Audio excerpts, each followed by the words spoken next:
Yes, people, welcome back to GNA TV and Chelsea Fan TV. I hope you guys are well, wherever it is that you may be around the world. We are here to discuss, obviously, the loss to Man City. A little bit different to the Arsenal game or the Arsenal loss, the complete opposite to it, shall I say. Obviously, you've seen one game against Arsenal, which was north of in terms of creativity and whatever. In this game, we had the chances, we did create, but we didn't put it in the back of the net. However, there was some good personal individual performances. We will be doing player ratings as well. Just got a couple of things to go through at the beginning of the show that I want to discuss quickly. And then we'll do the ratings, open up the lines, and get you guys all involved as well. I hope you guys are all good. And yeah, keep smashing them likes. Keep smashing them likes. Sharing your socials as well. Please share on your socials as well. And subscribe to the channel. But before we move forward, let's cue the intro.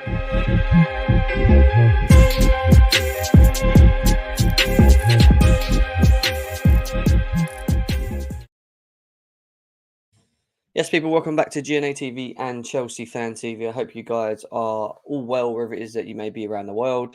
Chelsea have lost again, unfortunately, to Man City 2-0 there. I did get the score right. Obviously, the wrong way around. That's 2-0 to Chelsea. Oh, well. It is what it is. It is what it is. But there was lots to discuss in that game. There's lots that we saw, lots to talk about. Players given minutes, starting games, and we're going to talk about the lineups and ratings and whatever a bit later on. We're going to touch on a couple things before getting into that as well. But I'll go through the chat first and say hello to everyone, as I always do while people are slowly coming in. Shock, big up to you, mate. I hope you're well. He said the fact that 70-year-old was our best player by miles shows the complete mess our club's in. Mixter, big up to you. Lee Taylor's in the house. Koulibaly is not a football. It's not his footballing ability. Just too slow. He's not suddenly going to get quicker. Fair enough. Big up to Lee Taylor in the house as well. AK, nice to see you, bro. I hope you're good. Catman, nice to see you. Dennington, nice to see you, mate. What else we got here? We've got quite a lot of people coming in. Matthew, nice to see you, bro. Hope you're well. Stream Elements is just always got a bot running. Big up to you. Big up to you. Steve, nice to see you, bro. Shame that you had to go all the way down there and watch that, unfortunately. I mean, say shame. It was not a bad performance, was it? But the fact that we lost the game and coming back on the loss is just, it's never nice. It's never nice. Big up to Leo in the house, man. Nice to see you, bro. Hope you're well. Chelsea boy, hope you're good, mate. Hope you're well as well. Southgate is a tosser. We're going to start talking about Southgate first, actually. That's one of the things we're going to get into. Devandra says, why are people blaming Potter? Potter would only make these players in front of goals, but these bums can't finish from 2 to 4 yards. And you talk quite a lot of sense. And we're going to talk Graham Potter again, unfortunately, today, guys.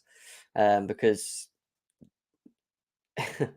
the fan base just seem to just be very narrow-minded about the way that they see things. I'm not talking about you guys specifically, but I'm certain parts of the fan base, just their logic, their understanding of where their football club is just a little bit, it's just getting weird. It gets slightly weird, and it's so reactionary as well. And we're going to talk about it. We're going to get into Graham Potter again, and we're going to delve into some of the comments that I've been seeing actually across Twitter. It looks an even game, but Man City stepped up in the second half. They just took their chances, Steve.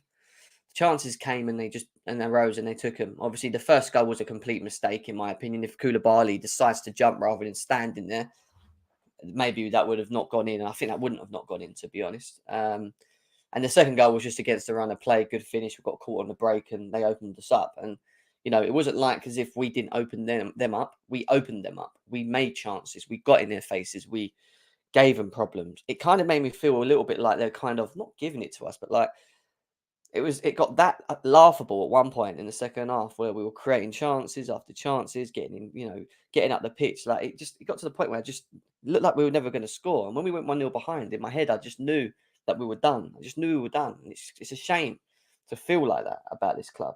It's a shame that I feel like that when I watch us play. It's not good. But we could have had at easily 1, 2, 3 goals in that game. Pulisic had great chances. Lewis Hall had great chances.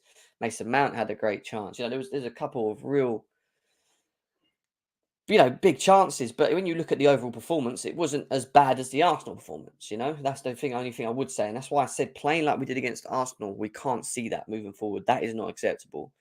Playing against Man City and making the chances that we're doing and actually playing to a degree is kind of acceptable in a way, but at the same time, you still want to win games. You still need to take your chances. But it kind of just confirms to me, as it has done for many years, that where this club is at the moment, mate. Where this club is.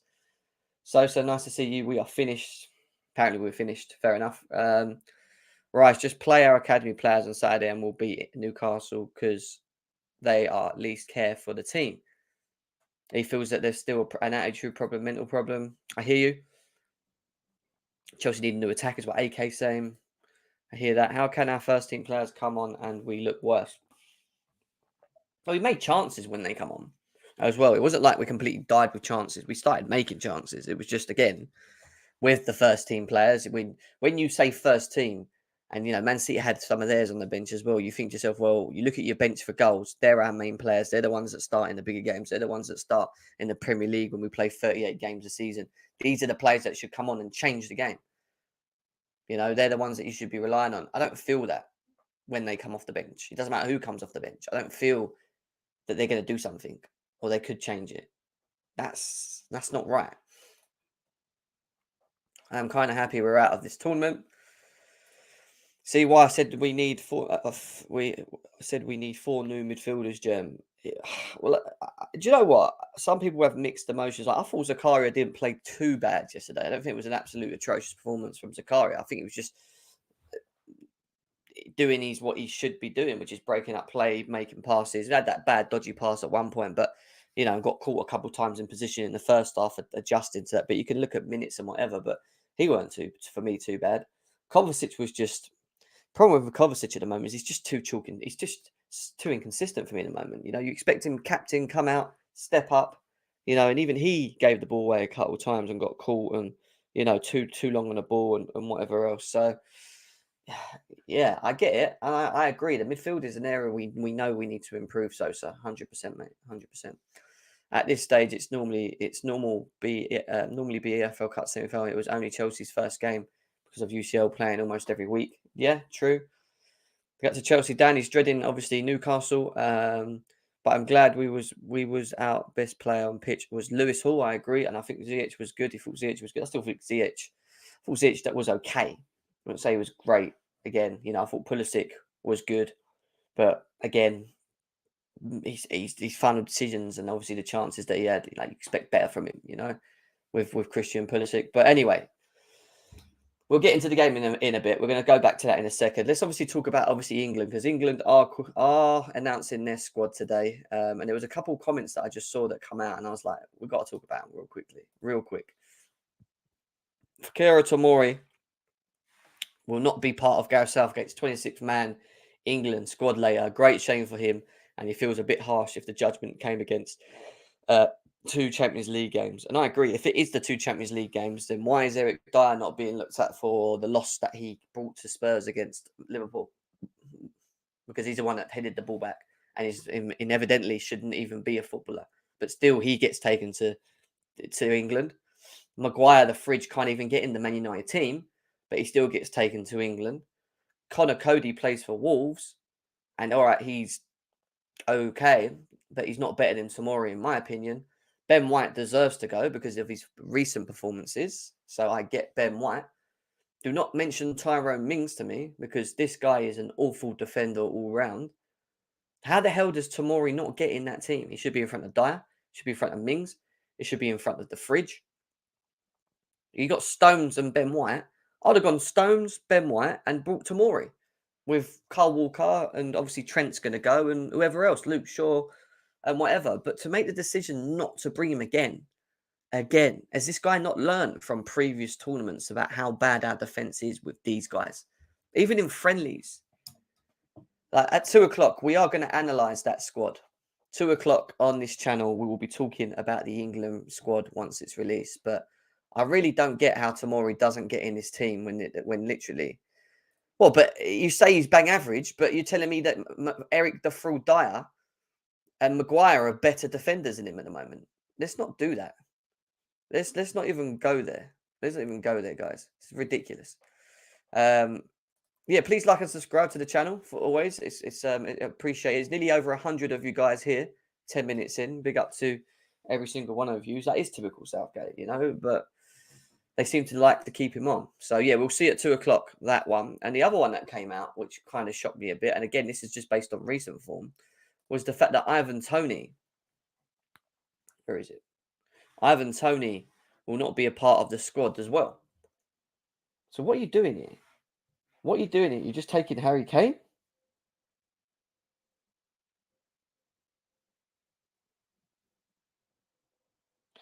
Just reading something from David Ornstein that come in as well. So Ivan Tony is not coming. Why would you not bring Ivan Tony? Ivan Tony's in form. Ivan Tony is playing well. As much as you're going to bring Ben White for his form, you've got to bring Ivan Tony.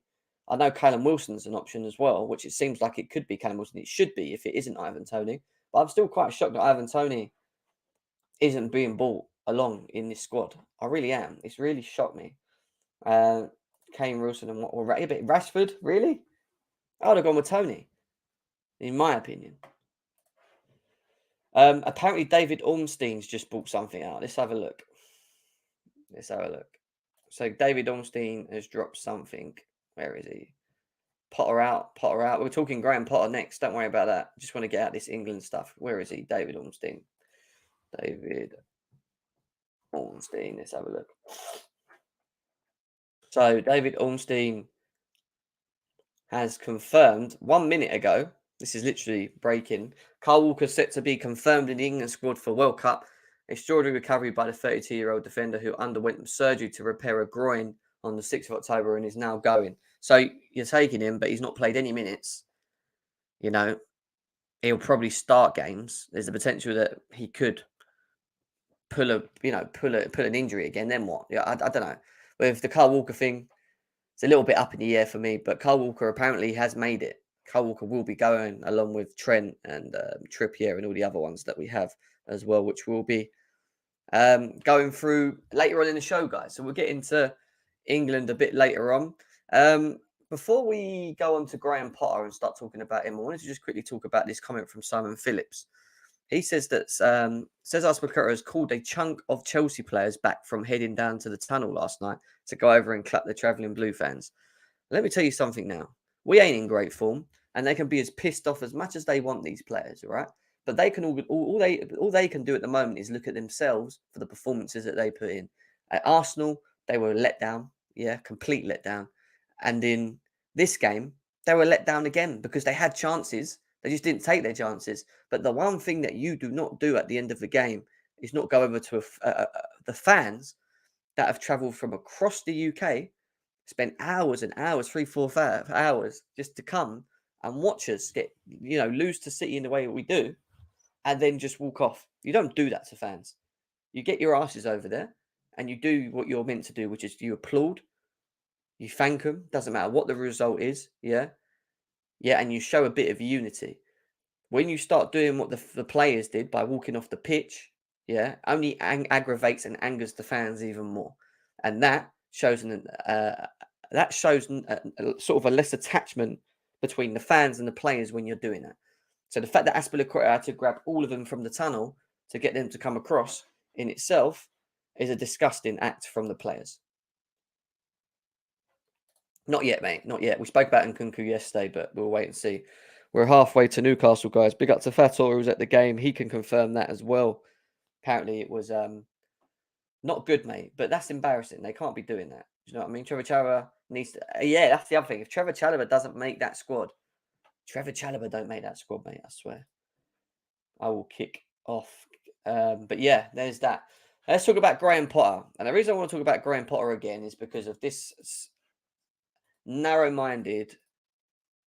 Oh, what happened? One second, I can hear myself.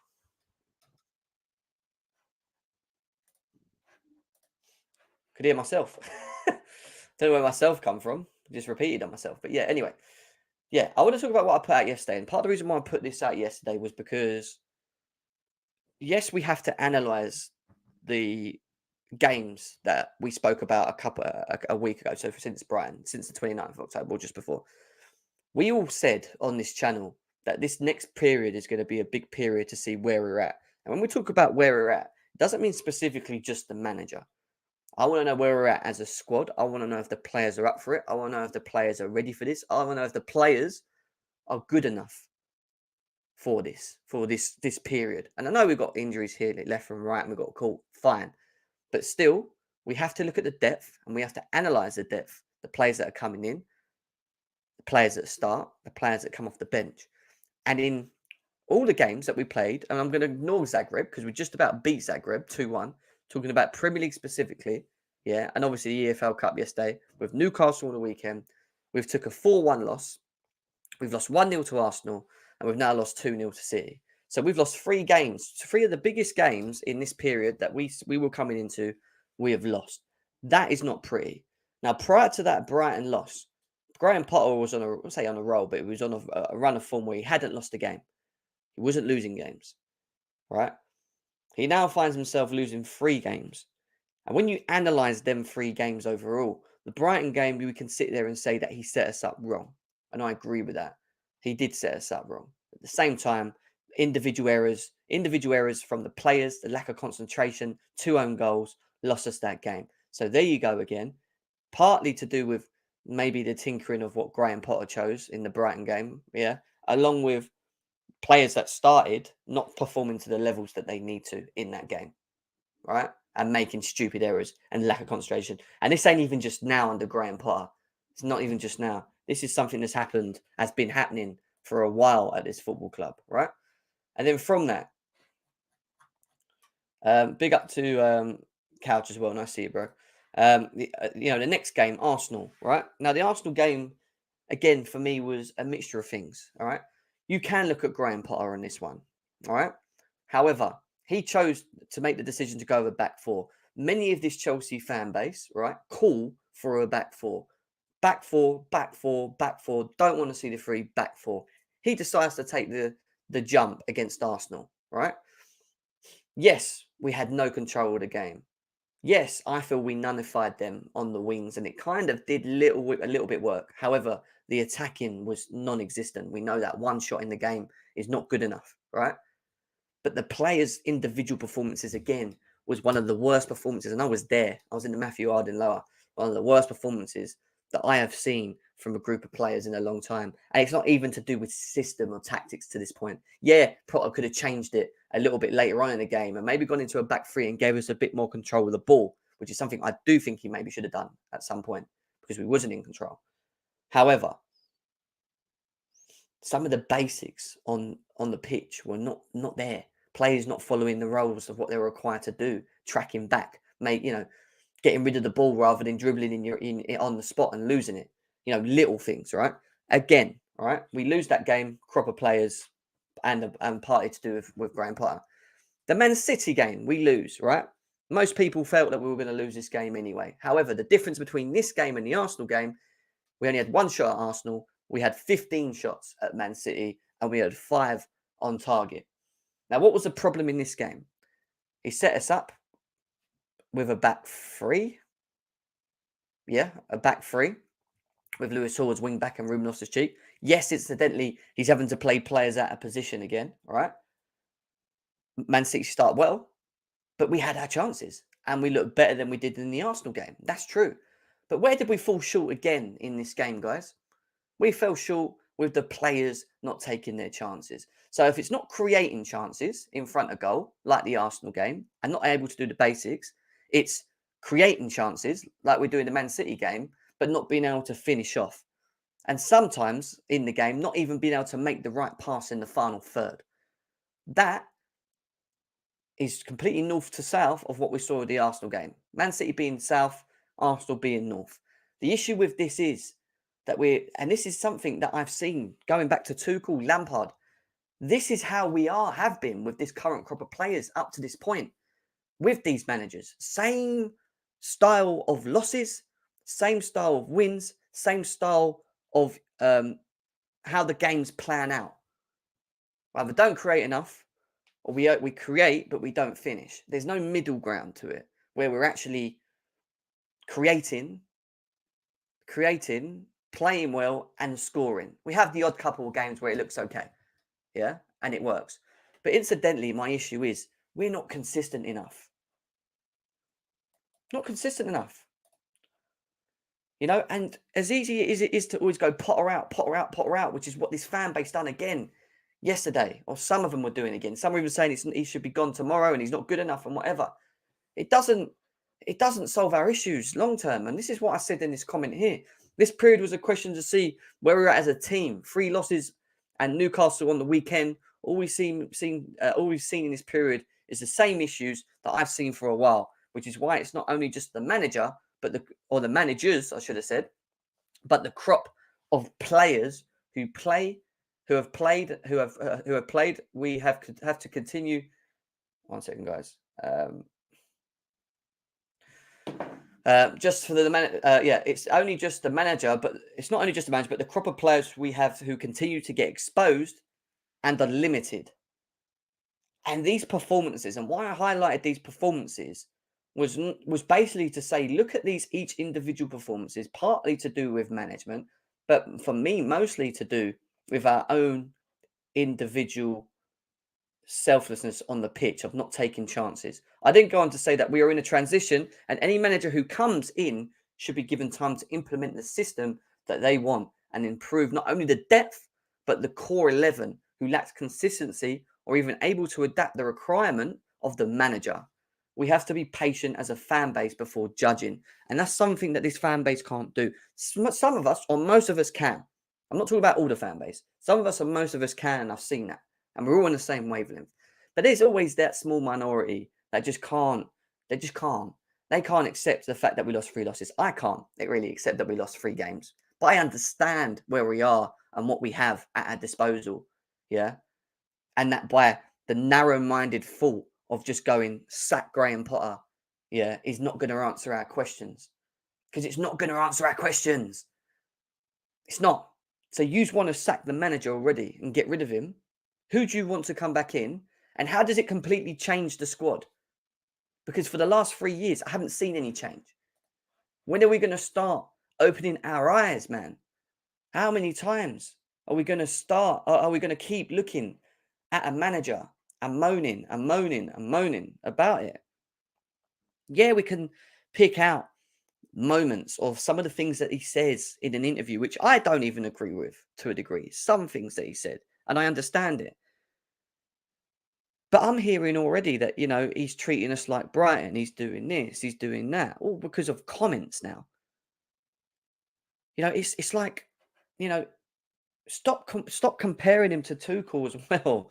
We've got to stop comparing him to Tuchel. The amount of chats that I've seen that compare Potter and Tuchel is so stupid. I just don't get it. And we're going to go through some of these comments because for me, you want to be a Potter outer. You don't want him there, right? I know what the issues are with this squad and the team and the club overall. I know where we're at. I know where we need to get to. I know it's going to need time. Yeah, we have to give it time. And I'm not saying that with time, everything's going to be blossomed again, because it might not. It might be that the Bulls let us down because they don't do what they need to do. I don't know. Yeah, but we still have to give it time. We've got Potter. We've had Potter for 3 months. Before Brighton, he hadn't lost 1 game. Now he's lost 3 games in a row, and it's now sack him off. Give up. Game over. I told you all of this when Tuchel got sacked, on the day that Tuchel got sacked, when we sat here and then he was appointed, that we were going to have the same shit, same issues, and be ready for it. Everyone got excited. Thomas Tuchel's gone. See you later. You know, we're going to bring Graham Potter now. Potterball. Yeah, Potterball. And I said to everyone, Potterball's not going to happen now. It's not going to happen now. Look at what we have at our disposal. Look at our board. Look at everything. Look around. Why is it that Brighton, right? Let's answer this one, right? Why is it that Brighton look better on the pitch and off the pitch than Chelsea do at the moment? Not because they're just better than us. It's because they've got a system. It's just because they've got a project that, funny enough, Graham Potter left for them, that they're continuing now. It's because they built, when Potter was there, they built a project, an idea, a philosophy, a type of profile players to bring the best out of the system that they want to play. That's why they look better than us on the pitch. And they don't even have better players than us. They don't. But they look better. I'd rather watch them play football than watch us play football. Because they all understand their roles. And again, they've bought players that have adapted to the system and it works. That's why they look better than us at the moment. Because there's a system, there's a structure, there's a project. It was given time. They worked on it. They brought Graham Potter in, they backed him. He made players look great and look decent. At Brighton, yeah, only Brighton, yeah. Average team with average players, making them look very good and play very well. But you guys seem to think in 3 months he's going to do that.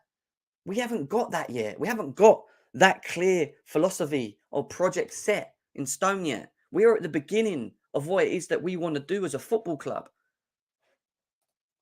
People need to understand this and take it in. People really need to understand this and take it in. This is how it works. And that's why Brighton look good, like they did against Arsenal yesterday. Because they've got a system. They all understand their roles from top to bottom, on and off the pitch. It works. Structure. We're working on our structure. We ain't where we need to be at the moment with our structure. And that's why Brighton look better than us.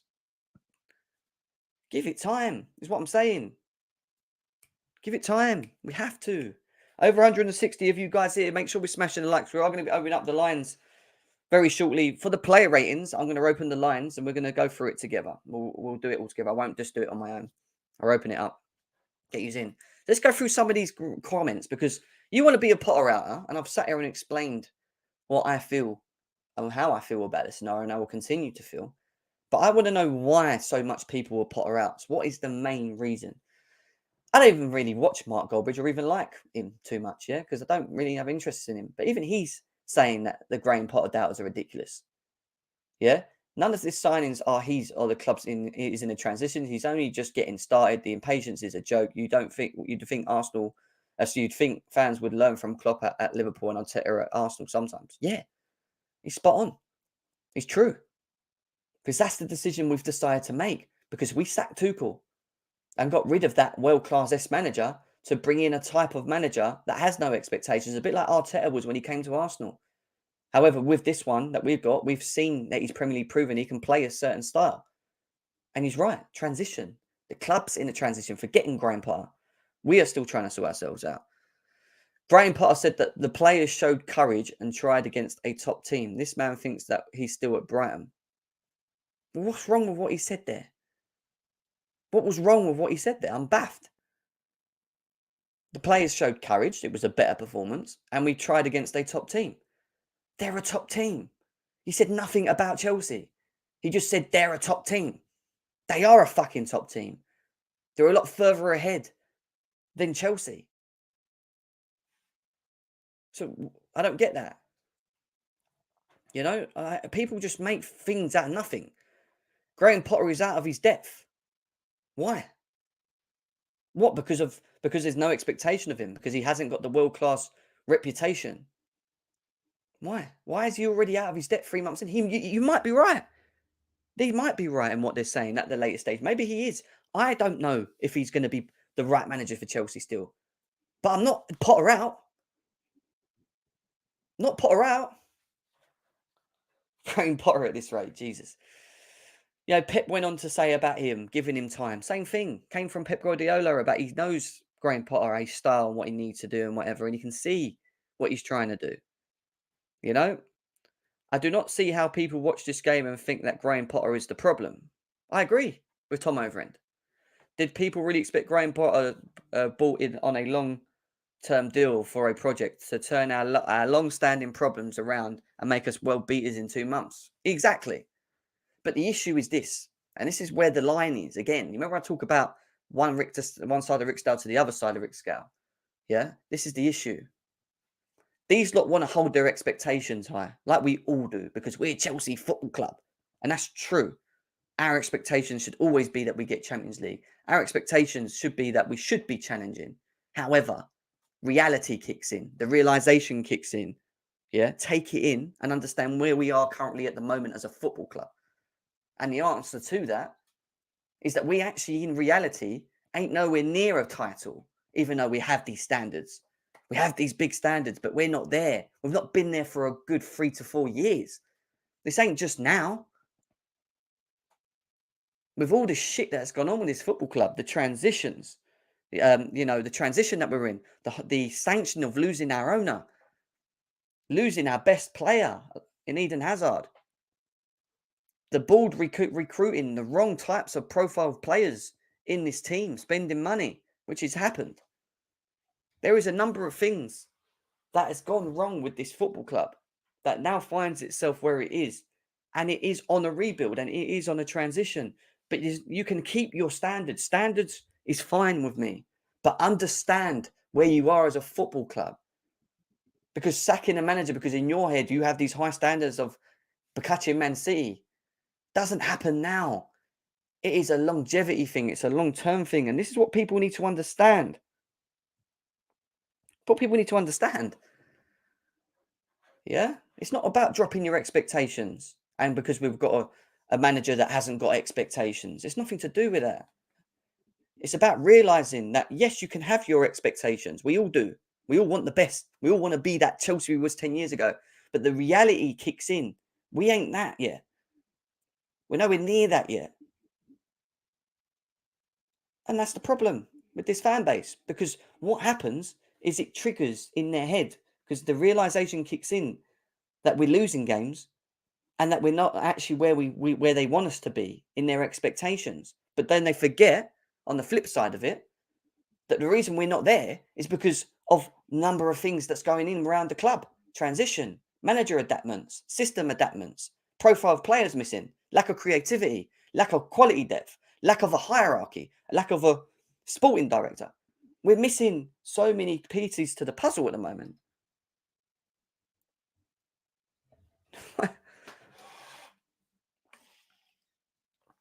I can't explain it any more than how I've explained it to you guys. And I don't want to keep repeating it because this is just how I feel. The Potter outs are wrong. It's the wrong way to think at this moment in time. Your judgments are well too early to be doing what you're doing right now. And I hope that people for the last 5 minutes have listened to what I've just said. Because it is, for me, that is where the mindset should be. I'm not telling you to think like that, but that's how I think. And that's where I am in my mind with all of this. Three losses in a row is not acceptable. I agree. But understand them. Understand why. Don't just go narrow-minded and go out manager, out manager, out manager, out manager. We're not in that Roman era anymore. I'm telling you.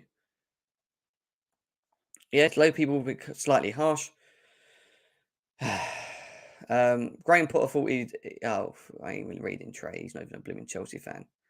Most of our players are mid. Graham Potter has a small club mentality. Two truths can coexist. You're basing this on the fact that he's came from Brighton, but then forgetting the job that he's done at Brighton and why he's probably been brought across and why he's been given what I feel is the tag as the project manager. Yeah, you're right about him being at a smaller club. But does that mean because he's a manager of a small club, he'll always have a small club mentality? That's just the wrong mindset to have. I agree with the first part. Most of our players are mid, but I don't agree with the second part. I feel for Graham Potter. He's just a victim of circumstances and he can't help himself. I want the January transfer window to come soon so he can get at least 2 or 3 players. He needs a DM. Yeah, he does. But let me tell you something now as well with that. He ain't going to be able to sign every area that we need to sign because the areas that we need to sign need a summer window. But what he can do in the January window is tighten up in areas that we need to in terms of depth. Right wing back, sort it out. If we can get another forward, do it. A creative forward. If you can find a midfielder that's interested to come into Chelsea in January and it suits us and what we're doing, do it. If we can. We might only get 2 players, but them 2 players might improve us or at least give us a bit more depth. But summer is the aim. Summer will be the aim for Potter to really flush and bring. Yeah, and I do expect us to have a busy window. January maybe and summer with Nkunku potentially coming as well. 3 losses in a row. Graham Potter is breaking all the great records of the club, and we're making a new record. Jesus. I pray we lose our games until they consider sacking Patter. Why would you do it? Why would you pray that? Why would you pray to do that? Do you see how narrow-minded these people are? You see how that is the answer to everything to them? Very weird understanding of football, in my opinion. But yeah, there you go. Like it goes on. I mean, there's loads. Brayton Potter continue. Performances haven't been as good as we like, but I cannot complain. That's what the challenge is. It's football at the highest level, and we have to do better to improve. And that's where it is. He knows he has to work it. He's saying it here. Knows he's not happy with what he's seeing. Of course he ain't. He ain't going to come out and start slandering players 3 months in, though. That's the other thing I'm going to tell you. It's a big game. Blah, blah, blah.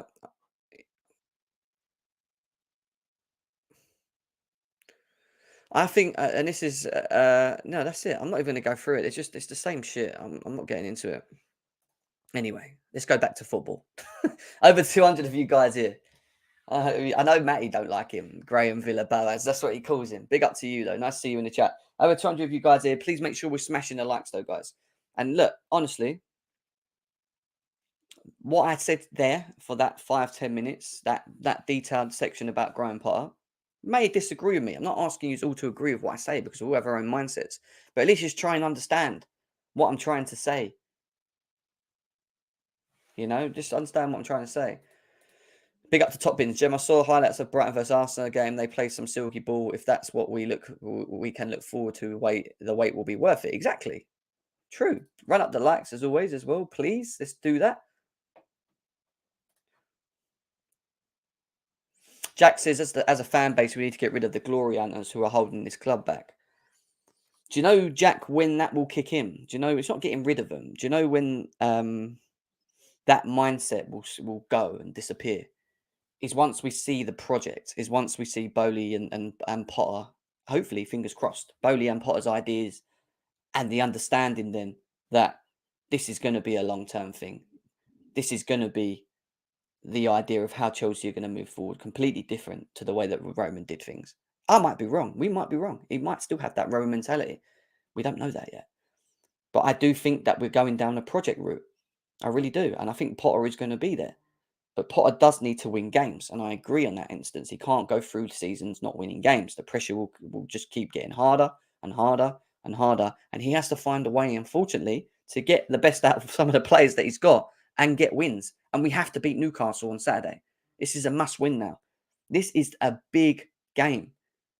This is a big game. But the mindset of this fan base will not move, will not go that way until we see we start seeing things. Until if they can't see things now, they won't think of it. All they can think about is the now. So because now we're not winning and we've lost 3 games, that is their mindset. So the only way you get them out of that mindset is by then changing that, giving time, riding this wave, which is going to continue for the whole season of Potter out. Yeah. Hopefully they implement some good players and systems and whatever.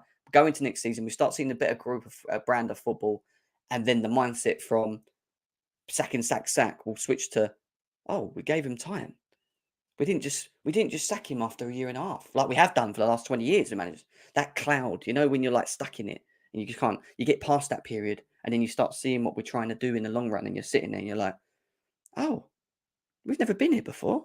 Is this what long term means? Oh, yeah, this looks quite good. This is what could potentially happen, but we just never had it. We've never seen that. And that's the problem with this fan base. It's all about now. Now. This is it. This is what we've got to do. Win. Premier League now. Champions League now. It's funny, man. Newcastle will pump you're toothless in attack, Jim. We'll see. We have to win it still. I'm not going to sit here and say we're going to get pumped. I'm going to sit here and still back my team as I always do. Now I want to talk about the game and the players, and then we're going to open up the lines and we're going to do the player ratings together. Lewis Hall was a spark. It was a bright spark in the game yesterday. And based on his performance yesterday, I'm telling you now, there is no reason why this boy doesn't now walk into this team. I'm talking about Chilwell's not there. Kukurea gives you an option to play in the position that he did, even though he has on and off games. And he actually had a good game yesterday. But he looked more comfortable with Lewis Hall next to him, a bit more forward. Lewis Hall yesterday was first in every aspect of his team ranking. Shots on targets. Yes, he should have scored. I agree. Right? That one of them should have gone in. Maybe two. Dribbling. Something that I cry for in this Chelsea team. I'm dying for someone to get the ball and just run and attract players to it rather than just pass and run into a space and then get the ball again and pass and run into a space, which is what we do. He done it yesterday. He committed them. He opened up the pitch. He put us on quick transitions on attacks. He's comfortable with the ball. He always does. He doesn't look phased. And he's playing against Man City away, by the way. This is Man City. His dribble success was very good. He won all his duels. Very good on that side. Understands the role very well. So if we want to play the free, perfect wing back option. And he won possession 4 times. He was a natural in that position yesterday.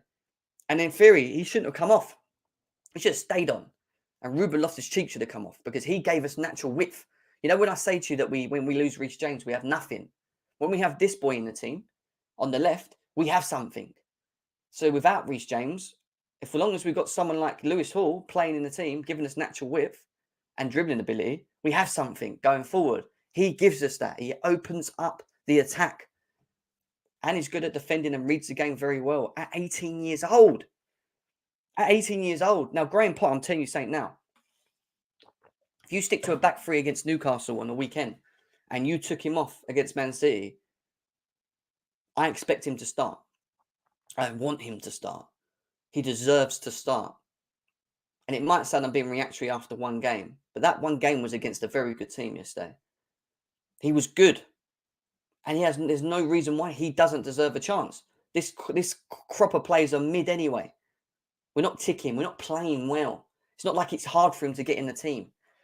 Give him a chance. Give the guy a chance. Let's put him in. I want to see Lewis Hall, when we play the free system, on the left. Positive. Good. Impressed. What did Graham Potter say about Lewis Hall? Well, this is what he said.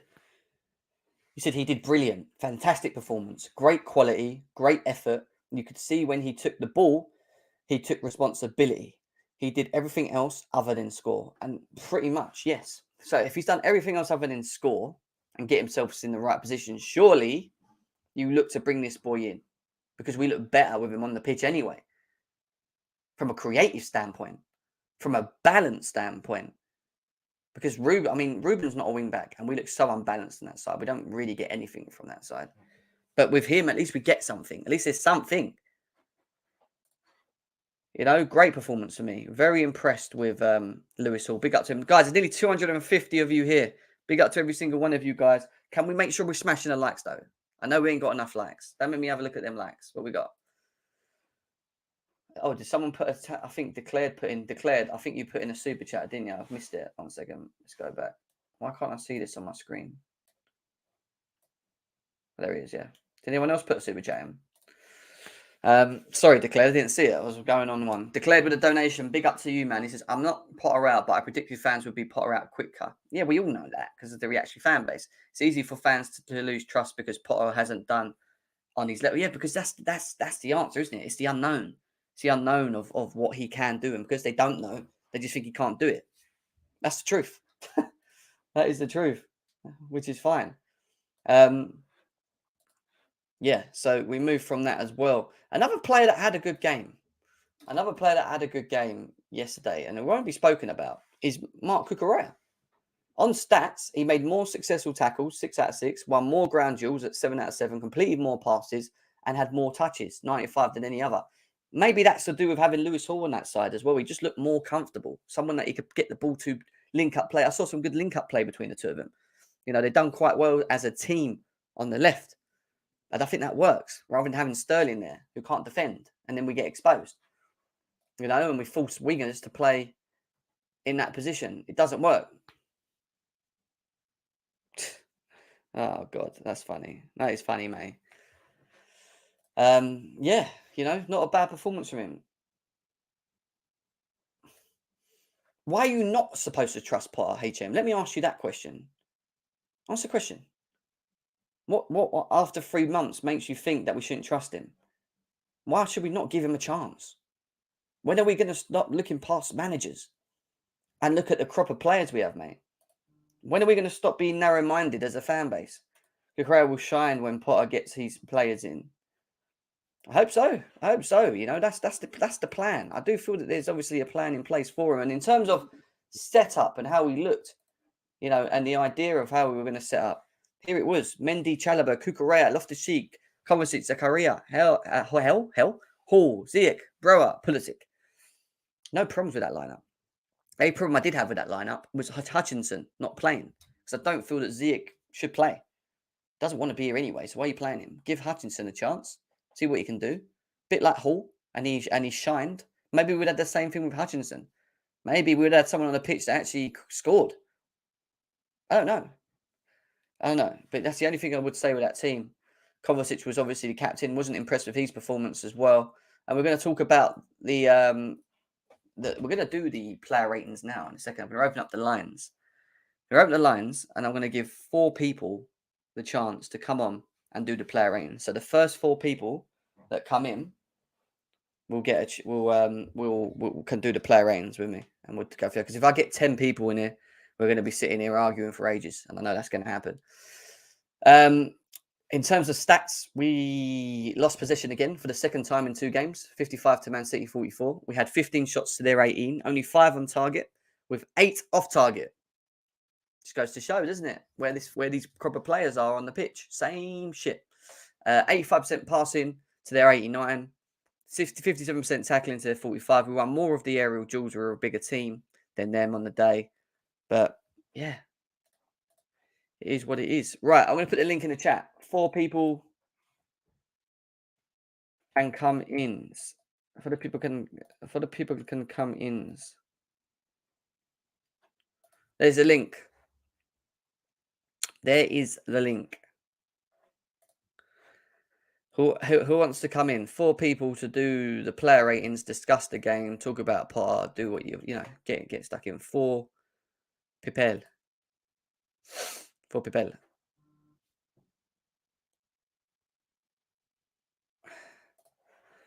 What are we saying? Get Johnny Minerals to call in. I don't know where he is. I know he is. Johnny usually messages me if he's available and whatever. So that is what it is. English tax on Potter is real. Let's get to 100 likes. Like Chelsea fan says, I know we ain't got enough, man. Got 27 likes on GNAT. Guys, come on, man. We should be over 50. 27 likes. Please, everyone, hit the thumb. How hard is it to hit the thumb? I don't get it. It's over like 75 people on that side with only 27 likes. Chelsea fan TV. What we got for you guys? We've got 139. 139 of you guys, but only 45 likes. Come on, let's get these likes up, man. Let's get these likes up. It's actually been only 2. Let me put the link out again because I don't think I put the link in properly. Jesus. There we go. There's the link. Oh, I'm doing it wrong here because I'm not putting it on Chelsea fan TV as well. Let me put it on there as well because people are over there. Hello, how are we doing? It's actually only been 2 weeks where we have been winning games, and fans are ready to cancel the whole project. Yeah, that's my point, and that's what I don't know if you saw that earlier. What I said about Graham Potter and whatever else. That is it's an issue. It's an issue because we assume and think that we're going to go on the projects, but we're not willing to give the guy the time to do that. Because our mindset's still stuck where it has been for a while, which is the Roman era, some of them. And then they talk about having expectations and standards. We all have standards and expectations. I'm pretty sure we all want us to get Champions League or expect to get Champions League, yeah, or feel a certain way. The link's there, guys. It's there. It's there and there. The 2 links are there. Anyone wants to come in? People saying, where's the link? It's there. It's there. But yeah, it's yeah. What I would say is, when it comes to Potter, rewind 20 minutes ago. Listen to my 10 minutes of explaining Potter to people. I'm not going to keep doing it anymore. I really can't. But my man Couch Critic is in the house as always. Nice to have him on the show. How you doing, Couch? Couch. What's good? Yeah, I'm good, my man. How you doing? Man, I'm not gonna lie, it's been difficult the last little while, but I'm Oh, here for the well, bad times. I'm here for the good times. So all the I'm not, same. listen, the same, we lost 3 games. I don't like us losing 3 games, but it's understanding where we're at, and whatever. But I mean, it's your thoughts. Let me ask your thoughts first. Like, what's your thoughts on, like, I don't know, Graham Potter? Did you listen to my comments on, like, earlier on about Yeah, Graham Potter and all that stuff? yeah. I Yeah. think for the most part, it's a tough one, really, right? Because when you think about what Chelsea's standard is, like we've never really had a project manager. Maybe AVB would be the one that would stick out as being the guy that we brought in as a little green, not really ready for the big lights of Stamford Bridge.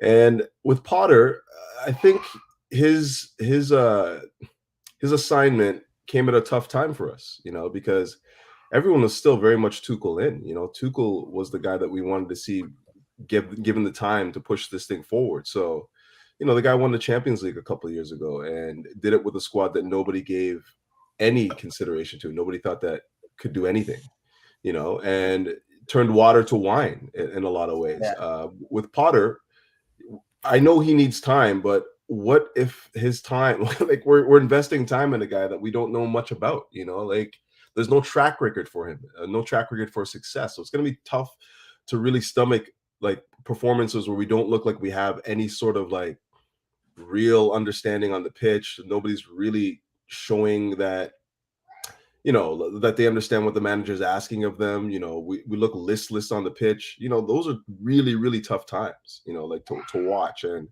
for me, I'm willing to give him time, but I'm willing to give every manager time. I've never not been any manager out other than Benitez. So, you know, it's going to be tough. That's all I gotta say. Whether or not he has the actually pedigree and ability to pull big sides up and have them buy into his philosophy is going to be tough. I don't know. We don't know that. Nobody Well, does. I get this. Like, the thing that annoys me more of it is the fact that it's the comparison with Tuchel. They've took a punt on digging their own hole in getting rid of him that early and putting Potter in. They're not going to sack him, so these fans need to get that in their heads. They're not going to do that. So the time's going to have to be given in that instance. And if he's the project manager that they want to foresee moving forward with, they know that he needs a window. They know that we're in a transition. We're probably all on the same wavelengths, and I think that time has to be given from that instance. I wasn't happy with the way Tuchel was sacked. I've said why I've not been happy with the way he was sacked. I get that. But I'm not going to keep bringing it up every time, talking about it and comparing it. You shouldn't be comparing both of them in the first place, And it's just, I don't know, Newcastle's a big game in the weekend. We do need to win Huge, huge. before we go to that World Cup. We cannot go on losing 4 games in a row. We just can't. It can't happen. We need, and the bad thing about it is they're in really good form. Hmm. They're playing really well. It's not even going to be an easy-ish game for Chelsea. It's going to involve us to really dig in deep, forget about the performance, and just get the win. That's all I'm going to say. What do you think the problems lie though? Like, where is the major drop off occurred? Is it just because Same, of the injuries? You think, or nah, yeah, part. All this, it's the same stuff as what happened with Tuchel. I see the same things, the same problems, and the same problems not only comes right with injuries, right, and you could argue that we have more options in terms of players on the bench than what Tuchel had last year in the certain positions, but it's the quality of the depth. It's the inconsistency from the players that are being picked. It's the limitations of the players on the pitch. It's the Mhm. lack of profile. It's the lack of profile of specific players required in this system that we want to play, that we need, that we haven't got as well. We lack creators from deep. We lack creators from the forward line. I can go on. like We lack I said, finishing. We lack finishing. Like we're creating opportunities yesterday that like put on a plate for somebody. You can't stick it in the back of the net, man. That was Yeah, we need someone that can frustrating. that can be, and it's not even just a striker, because people go, we need someone that can just score, and it's not just a striker thing for me. It's about having a group of players that are in confidence, and once the chance comes, they score. Sterling will do that in a Hmm. team that's confident. I do feel that he will, not in a team that ain't, because that's not him for me in that thing. And Kunku comes to Chelsea. You put him in the same crop of players, he might not be as great as he is under Leipzig. And then it'll be our Bundesliga tax. But people forget that we've missed specific profile players that we need to push this system forward. Along with that, yes, he's needed and he's one of the requirements. Yes. But we lack so many different creators. you know, in this system. It's annoying. And then it's the consistency, because you can have great players, right? And we see it under Eden Hazard. How many times has Eden Hazard in games, just on his own individual performance, win us games? Absolutely, more times than I care And to why? count. But here's the And funny one thing, sec, though. Like, one sec. And why did yeah, that happen? What was the reasons behind why that happened? Because the players around him, in their own performances, lacked the level of performance that was required on the days, and it continued throughout the season in patches. It's worse than now, can because you can you they can play can one game can you and just shit ask for me two. this? Ask me this Yeah, question, Jim. Can you consider a player a great player if they're not consistent, though? Because I think greatness comes with consistency, right? Like, you can't be considered a great player if you're showing me one good performance, 1 in 10, 2 in 8, kind of thing. Like, no, that ain't good greatness, enough. yeah, No, greatness is defined by consistent performance at a top level, right? And I don't know who we have that epitomizes that outside of maybe Thiago we Silva, don't. who's what, almost We don't, mate. 39. We don't Like have it, any. We don't. We so don't. it's a really heavy lift, and like I think this is going to be a longer process than people think. It's not just about signing 1 and 2 players. I don't I think would people. No, go ahead. I was going to No, say that, like, yeah. So go we're on. just stepping on each other. My bad. Go ahead, bro. Yeah. No, you finish off, mate. You finish off. Go on. No, I just think that, like, a lot of what we're seeing right now is a lack of leadership, both on and off the pitch. Like, we're talking about, can you coax leadership out of a guy that plays, once every like 8 games in Aspilicueta? Is he a guy that you can like rally behind when he's not even on the pitch? We need actual on pitch leaders. And I know people say, well, Fine. Jorginho's that guy. Jorginho's that guy. Fine. Sure, but he's not, though, because he's not the club captain. I mean, he's not the guy that's like people are We haven't got rallying a around. spine pouch. We have Yeah, no, and that's the absolutely. other thing I forgot to add into that. And I always say it's spine and a lack of mentality, that when we go behind players on the pitch, that just get these players to just, like certain individuals that are on the pitch, when the shit gets hard, they dig deep and they make things Exactly. happen for the club. Yeah, that's what we haven't got. We lose one. We were 1-0 behind yesterday, and I knew we weren't scoring. I knew we weren't No, coming back. definitely not. No bottle. Definitely not. How embarrassing is that? And this is a fan base that has high expectations, right? And this is why I go back to it. They have high expectations of Chelsea, and I'm cool with that, because we should do, yeah. But they're forgetting the reality and where we're at the moment, and the realization of what this is in front of us. I think just And on that point, sorry to butt in. yeah, go on, man. Go, mate. Speak. Sorry. Yeah. No, sorry. Just on that point, I think this is going to come down hard on a lot of the younger Blues fans, I think, who have maybe became Blues fans during the Abramovich era, when it's been constant success. And obviously that's going to be a very hard adjustment period. But like, I started supporting Chelsea in the 90s, and it was a very different team back then, but it feels almost familiar. It feels almost like we've become that really decent cup side, but not consistent enough in the league. I'm familiar with it, but the patience is key, in my opinion, at this point. Like, it's going to be disappointing for a long time, but all I can say is that it's more part of being a Chelsea fan than you realise. The only thing I would say to that, Blind, is we can't be losing 4 games in a row, right? That's where the problem then becomes. Yeah, I guess. Yeah, twice is a coincidence, 3 times is a pattern. Yeah. I get that, but at the same time, I didn't expect absolute wonders when Potter joined. When they were talking about what would happen when Potter joins, they were talking about very long-term plans. And I knew, well, I didn't know immediately, but I got the feeling that would mean, okay, that means there's going to be a bit of a hard, run of games for a long time while he's working things out. People are questioning like his lineup formations and his formation changes and things like that. He's still working things out. You can tell, I think that was a main factor in bringing Hall out last night as well. He's still trying to work out this, you have to admit, very weird mix of players over the course of 3 or 4 managers now. Yeah. And the other thing too, with the whole working out thing, like, we don't have a lot of time on the training pitch right now. There's a match every 3 days now. So it's going to be very hard for him to really work with the squad the way, normal managers would be able to, right? So you have to give him time. And this is a very difficult season to give him time in, because there is no time essentially. But yeah, that's just the conundrum we found ourselves into. We sacked the manager, 3 games in or whatever it was, 6 games in. And then you're in the thick of the season now with games coming thick and fast, and there's not much you can do about it. Like, you can't fix it overnight, and that's essentially what needs to happen for us to turn this around. Well, I think it was this time last year that Arsenal were trying to hound Arteta out when they were having a bad string of games. But I mean, look where he is now. I don't know if that's the best example, but it feels very familiar, is all I can say. Fuzzy, I just want to say one second, Couch, just because the chat moaning and saying, hiking with Martin, I don't know. I don't know what YouTube are doing these days, to be honest. They're really making things hard in life. Even when you got your notifications on, it's not telling people. I don't know why. It is what it is. What was I going to say? Right. So, Cuzzy, stop blocking people, please. Even if it's rivals, I don't want anyone being blocked in the chat, please. He's saying timing out people on Chelsea Fan TV. Yeah, stop timing out people, please. Please stop doing that. Who we got here? We got No here as well. What's happening, my man? Good, man. Man's good, bro. What's happening, Noah? I mean, you're drinking your water. You lost yesterday 3-1. Shoddy Shane's got shoddy internet. Yeah, Shane, man. The king is back, bro. You know what I mean? Hello, King. I'm bro, listen. Man's been out for man, you know what I mean? I've been working and all that, working for my license and that.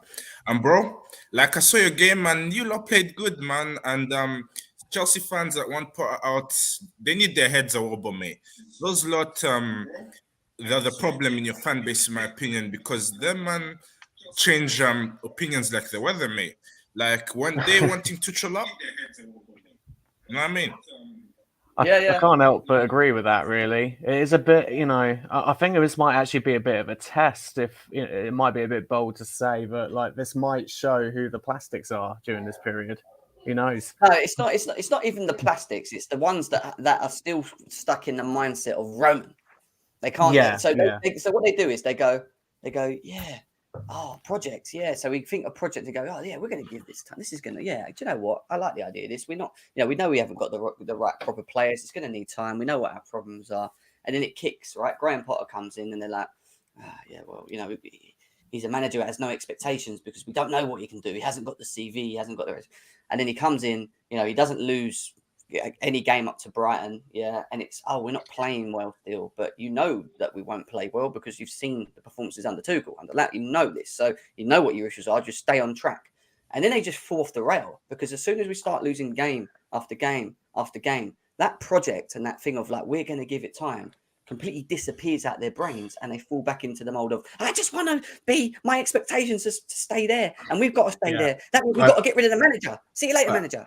I think we gotta be careful that we're not convoluting what the fan base is, because the people that are saying Potter out right now, for the most part, were never Tuchel out. They wanted Tuchel to be the manager, so that's why you're hearing a lot of the comparisons.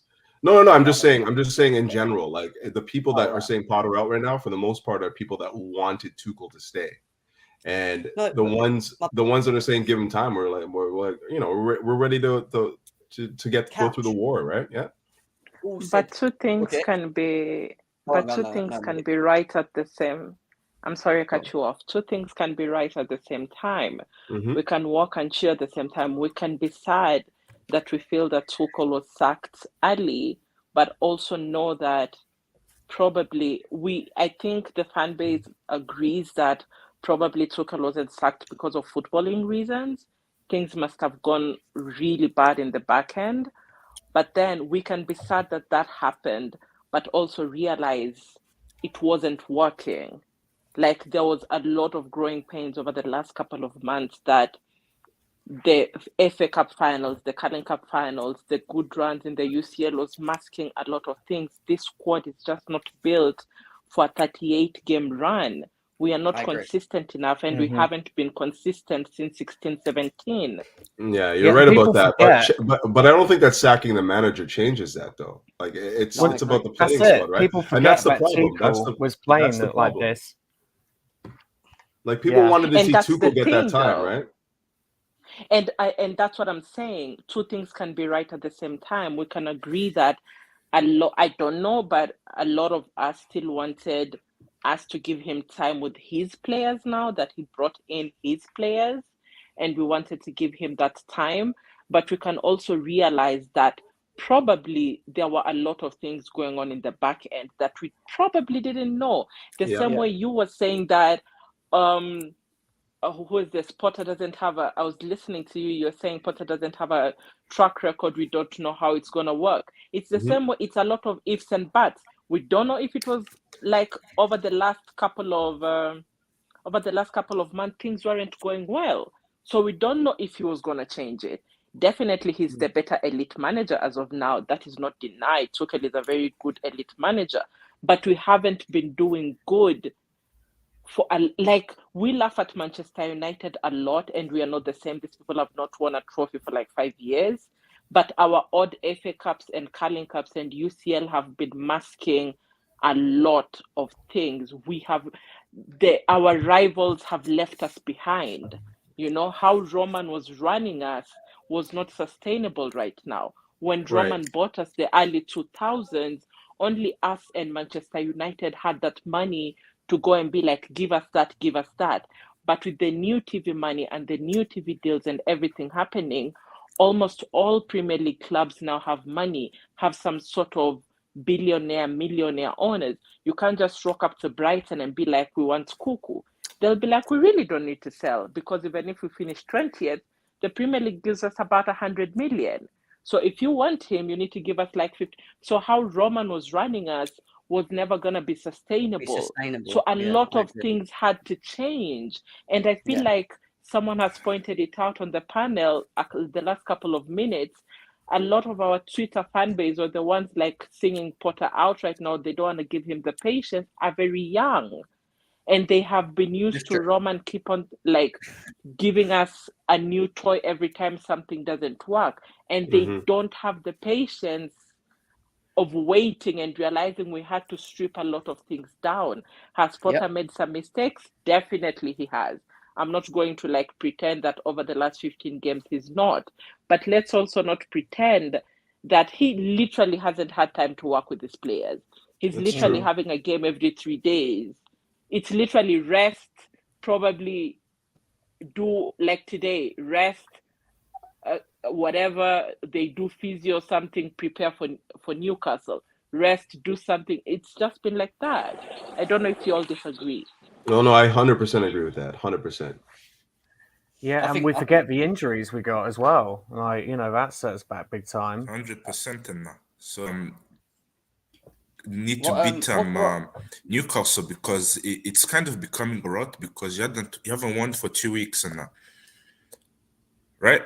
Yeah, 100%, bro. Ryan 89, what are you saying? Yeah, big up, Jim. Just kind of echoing what Nomadic said. Potter needs time. He doesn't know his best formation. He doesn't know his best 11. You are going through an injury crisis. You know, Kante, Chilwell, Fofana, James, so many players out injured. But what worried me watching yesterday against Man City, the body language of the players didn't look great on the bench. Sterling, Aubameyang, they look very glum, very unhappy. So I don't know if that's a sign that, you know, all is not well behind the scenes. Well, that's a part of losing, though. When you're losing matches, you can't expect to have smiles on the faces, man. That's a lot of losing, man. You know. True. No, I agree. I would have thought, you know, they were also trying to be a bit inspiring to the players on the pitch, trying to motivate them, and not just, you know, have a depressed kind of exterior. But no, that's a fair point. And just reflecting quickly on yesterday's match, Chelsea did have a lot of chances. You know, Lewis Hall, Pulisic. At times, you know, they were very dynamic and quick on the counter and played some good stuff. It just wasn't there. It wasn't their day. The City goalkeeper Ortega was making some really, really good saves. So I think if they'd even played another 90 minutes, Chelsea just wouldn't have scored. There was the offside goal as well that went against him. And just quickly going back to the match before against Arsenal. I didn't like so much what Potter had to say post-match. It was maybe a little bit too candid and honest, saying that Arsenal are on a different level. They're a more informed team, better players. I mean, that's obvious, but look at Southampton. They managed to draw against Arsenal, and they did it by just, being rough and physical, and they scored a really good goal. So I don't want to hear those kind of excuses. And, Chelsea's record against Arsenal is horrendous. Like the last 6 matches, they've lost 5 out of the last 6. So that needs to change. I don't think that's right. 5 out of the last. I think so. Yeah. If you go back to FA Cup back in 2020, I think there's a few draws in there. But if you say that, sure. why are you giving Potter why are you putting it also on Potter, some of the results that are not on him when it comes to Arsenal? We have not been winning against the top sides for a while now. Mm-hmm. Even Tuchel didn't pick up a lot of points against the traditional top 6. I don't see how, I'm sorry I cut you off. I don't see how people were expecting Potter to wave a magic wand. I think people are also disappointed because we didn't get the normal magical manager bounce that people wanted. All of us, or majority of us, were hailing him when we were beating AC Milan and Wolves and everything. Even the Man Cities and the Arsenals, they have picked up points without some of those games they haven't played well in all those games. But now everyone wants to do this revisionism and be like, oh, but AC Milan were 1 man down. Oh, but they had a lot of injuries. But why don't we give Potter the same grace and be like, literally, he hasn't trained with his best 11 yet. Literally, probably 5 or 6 of the guaranteed starters in that team are out. Like, if we are willing to be like, there are also these circumstances to why we won some of those games. AC Milan were down, they were injury prone. Wolves have been shit the whole season. They are not scoring goals. Aston Villa didn't take their chances and everything. Why can't we also turn it around and say the same thing? Our literal backline against Arsenal was out. But most of it was literally out. Our midfield, that was a patched up team. I'm not saying we would have done well, but maybe we would have. Yeah, go on a minute. Go on. No, go you on. You can go on. I'm sorry. I was just going to add to that real quick. Like, I actually am quite happy that we didn't have a manager bounce, and the reason I was happy that we didn't was just so we can continue exposing the issues that we have.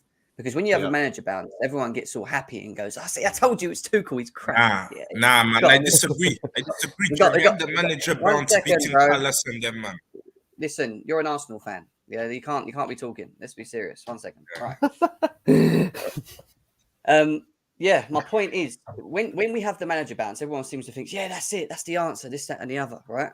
I actually prefer it not to, because at least it exposes the issues that we still currently have, and it's not to do with the manager. It actually exposes the system, the structure, and the current players we have. The lack of hierarchy, and so some of the things are not our fault because of what happened with the sanctions and the board, and they've got to put the pieces of the puzzles together. That's going to take time. You bring in a new manager, sacking on Tuchel, that's on the board for doing that, right? But then you look at the players, and this is my thing, the crop of players that we have, it's still exposing them to what we've seen under Tuchel, under Lampard, and we could go back as far as Sarri. Let's be serious with the bunch of players that we've got here, of how bad they actually have been and how inconsistent they are domestically. And that's the issue. Domestically, they're just not up for the runs. And that's that just proves to us that we need to give time to this. We need to allow new players to come in to strengthen the squad in depth, better creators, whatever. We can't be setting our expectations that high if we're down here. It makes no sense. Because you're not all you're going to do is set yourself up for what you're doing now, which is a complete failure, and have the and sack manager, sack him. That's what we're doing constantly. That I don't know anyway.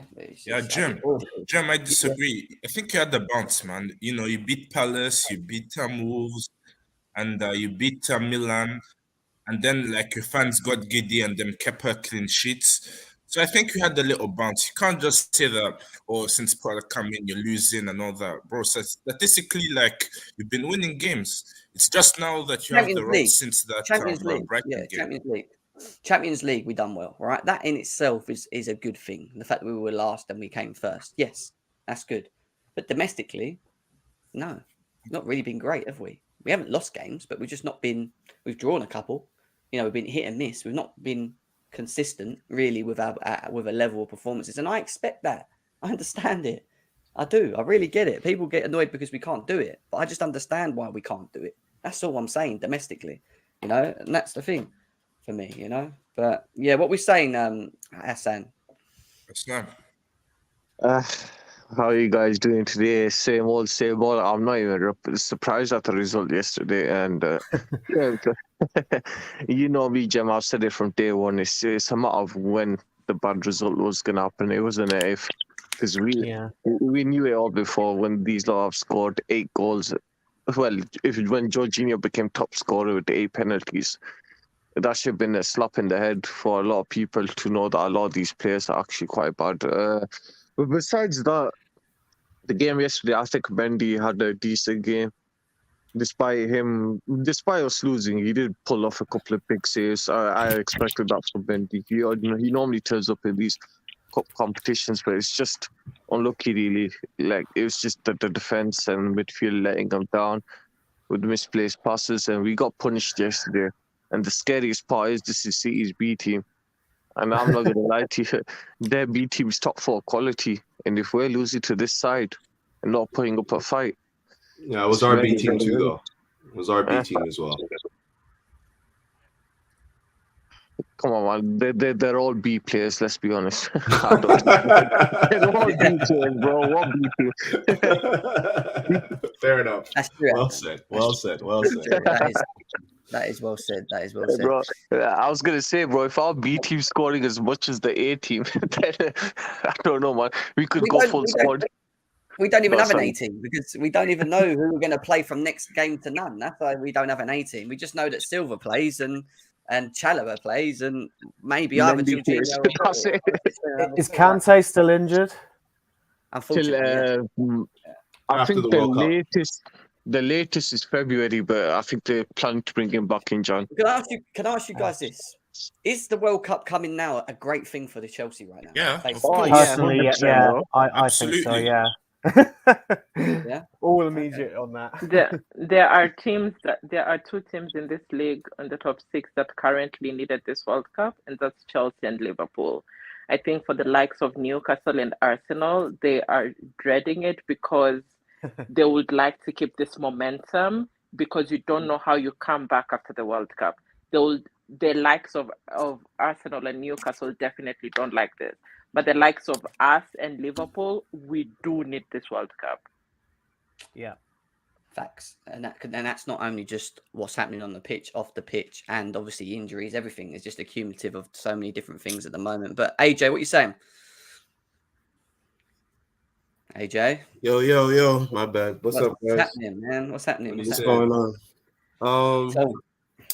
I mean, I'm not gonna lie, I was late to the convo, but so just giving my feelings on the game yesterday, it's just sad to see like how light-footed our attackers are. It's like you're getting chances that are 5-10 yards away from the goal, and it's like you can't hit the ball clean, you can't beat the goalie. I mean, it's the same problems, like, and this is a simple problem, not a simple problem, but this is one of the more smaller problems, but we just can't finish. Like, we're right in front of the goal. We're actually making chances. I think we made more clear-cut chances yesterday than Man City. And we just can't finish our chances. So even if we don't play good and we still get our chances, we can't get it over the line. So it's kind of frustrating that we just, we can't win when we play decent and we can't win when we play okay. So it's kind of frustrating, man. Welcome to the Chelsea. It's a Chelsea thing, mate. It's a Chelsea thing. Chelsea, innit? Seriously. Ali, what are you saying, man? Yeah. Ali? Is it Ali? Ali? Yes, can you hear me? I can hear you. How you doing? Yes, I just want to keep it real. Go on. Potter is out of his depth. Okay, why? Come on, man. Because I wanted Tuchel out actually, but Why? bring him in. He doesn't know what he's doing. The subs, they're awful. I just believe he's out of his depth, to be honest. So when you say subs, do you feel that when you look at our bench, do you feel that our bench is good enough to change games? No, not really, but the players he's playing, for example, Mount, he's putting him in when he's not playing well, saying that he's going to play just to keep rhythm. That doesn't make any sense. It feels like he's just trying to please certain people and not playing players that deserves a chance, like Hutchinson yesterday. He was supposed to go to Jamaica, but Chelsea told him to stay back, and he couldn't even play 5-10 minutes. So I don't understand his decisions, and the way he's managing the team, it doesn't really make sense. Okay. Well, my question to that would be, I'd understand it if we had players that were coming off the bench and are in form and taking their chances. I don't think we actually have a best 11, barring a couple of players in that team. So your argument with being unhappy with the management side of players, starting that shouldn't be starting, I get. But it's what are you putting on that betters us? What makes this system better when they come on? I would say playing young players, giving chance to young players. It's not going to happen. But that's not going to happen. Like you really think that they're going to play Hutchinson when they got Savić, who's been dying for minutes, like on the bench? Like these guys are senior players. They need time to play too. Like Pulisic needs time. As much as I know we've all seen these guys play and whatnot, and we're all kind of like over it or whatever. Beyond that, these guys are still earning a paycheck at Chelsea. They need minutes, just like Hutchinson, more so than Hutchinson, who has his whole future ahead of him. So we have to take that into account when we're thinking about what who's playing and who's sitting on the bench. I agree with him with Hutchinson, and not even just that. I'm sorry. I agree with him when he said Hutchinson, because I even said yesterday on my timeline he should have played Hutchinson. There's no reason why, in my opinion. I know you said ZX experience, you said whatever, but you don't even want to be there. At this point, I want to see players that could potentially offer something different that I've not seen. So for me, Hutchinson coming in and being a dribbler and playing with the first team would have intrigued me as much as Lewis Hall's performance yesterday, and we know how well that went. Mm-hmm. So you know what I mean? Like that's what I do agree on. However, I wouldn't be Potter out just because of one man management decision or because of the players he picks. I just feel it's a bit harsh. What I have criticisms on Potter on is his decisions on his substitutions, the timing of his substitutions. Sometimes the way he sets us up like he did against Brighton, wrong. That was wrong. But then I think to myself, is he going to make these mistakes? Is there still teething problems? Is he still trying to understand the squad that he has, what he can and can't do with what? So it's like, it's hard because it's only 3 months, guys. We're doing this. We're basing our judgments on Potter out on 3 months. But the thing is, when you're looking at when you said about the ZX and everything, like the fringe players, at the end of the day, we always complain about dressing room and rest and everything, and that's usually like the downfall to some of our seasons. How do you? It's not GTA, guys, or Football Manager. Sometimes you have to try and keep all these players happy. All of us know. I think even the management and everything, they know that some of the ZX and everything have to move on, but you have to keep up with them at least until January and put them in the shop window. At the end of the day, it's still a business. This is not Roman who bought us for. I'm not trying to do politics, but who bought us for like some. He grew to love us, but we were sort of like one of his toys. At the end of the day, the bodies and the Ekbalis will want to make a return on their investment. They are not just spending 2.5 billion just to watch it run down the drain.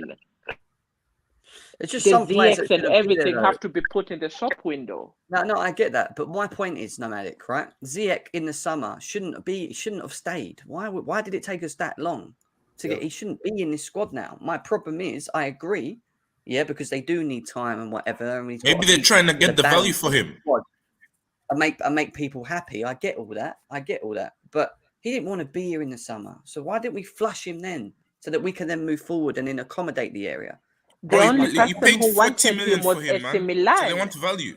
The Huh? only person who wanted him was AC Milan, and AC Milan were not willing to cash out the money. At the end of the day, did we ever hear anyone wanting him? And the only person later, when Anthony was almost going to Manchester United, the only people who wanted him were Ajax, and they literally just wanted him on loan. You know Then what? it's a problem for us, then, isn't it? Because we've got a player that don't want to be here in our squad, but then we're saying that we've got to keep the squad happy. But he don't And want this to is be. what I was gonna say. That's At the what problem, point isn't it? are we gonna stop this dictatorship? Because the last 3 managers have all looked at the deep-rooted situation. They've all tried to keep them happy. It was inevitable. When it comes 18 months down the line, they all get sucked. And this is the problem. But Todd Hassan, Bowley, that was the point. I'm sorry. the difference is Todd You're Bowley saying has don't to get stand his sacked. ground and say, I'm not going to suck no one. You either stick with Potter or you're gone. Todd Bowley has to make that statement to these players. It's not the manager. The manager, But bro, in terms of he football, spent 1 second, no, 1 second, right? In terms of football, regardless of the caliber manager, the manager inevitably has to prove that he's worth to build in the process. Look at Tuchel, like the minute even though he was proven, the minute the board didn't see fit of him or didn't see that he's proven long term, he's gone.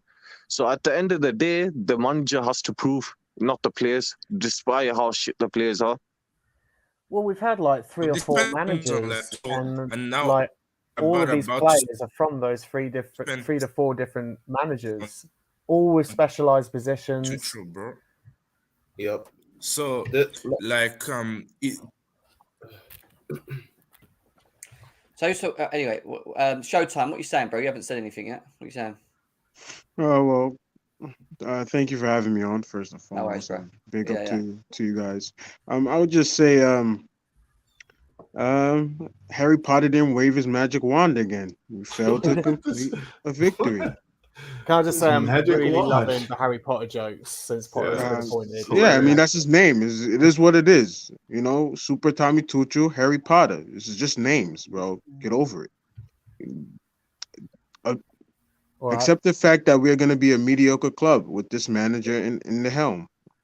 It's just what it is. I don't think at the end of the day we played a decent game yesterday in the attack, but it's the same old story for the past how many years with the finishing.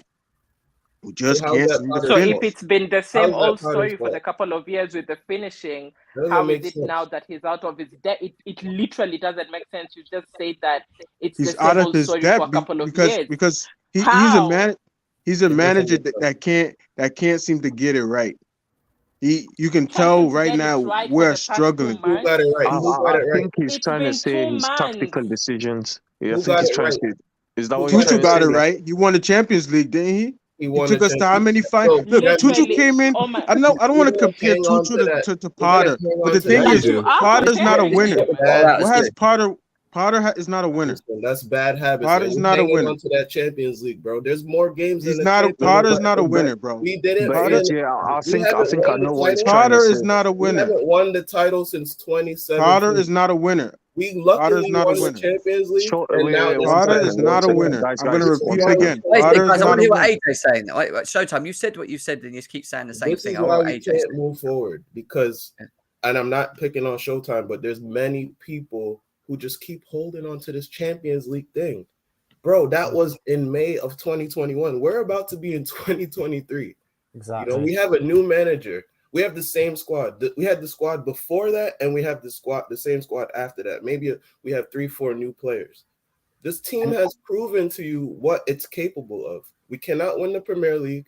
We shithoused our way to the Champions League. Listen, the Champions League win is epic. You know, none of us thought that we were going to win the Champions League. That was a bonus Champions League for us. We have 2 Champions League. But now. we didn't shit. I'm sorry. I agree with everything you said. But we definitely did not shit house to get to that Champions League. Yes, we did. We knocked out AC Milan. We knocked out. And then again, you guys are the same one screaming, "Give Potter time, give Potter time." Tuchel came in and within that time and won Champions League. But what's the difference? Why we have to give this guy some time to change things around when we didn't give Tuchel enough time? Tuchel? I didn't say the second. He was there for a year and a half. What can I ask you a question? You're saying Potter's out of his use. What was the point of sacking Tuchel to bring in Potter? And I'm sure you didn't like Tuchel. And you come. Are you asking me? About Tuchel. I haven't heard him like anybody, to be honest. So I'm not. You talking to me, Jim? Sack Tuchel, and now Potter's in. You're now saying sack Potter within 2 months. No. I didn't say. Look, I didn't say sack Tuchel. I said, what would Roman Abramovich do? You see, we let Tuchel go too early. That was the problem. We didn't give him the chance to figure it out after this. During the summer. During the summer. Time you're lying. You see that during. I'm sorry, I cut you off. You see that towards the back end of that season, if Roman was there, Tuchel would have gone. We were having a lot of bad results. But we were in Champions League, though. No. I don't think he would have been gone because he was getting Champions League. That's the difference. He was still putting out third place in Champions League. You're talking about he would have been fired and hired. That's the thing. Bro. Roman Abramovich would have had a plan to bring in somebody of the caliber or better than Tuchel. We brought in a small boy who has won nothing. So who did you want? Let me ask you that. Yeah, who you want, bro? Let me just. It wasn't about who I wanted. I wanted time. I wanted the ability to give his time. Well, in that case, short time. We're asking you now. I don't want to shout with you. I'm sorry. I don't want to shout with you.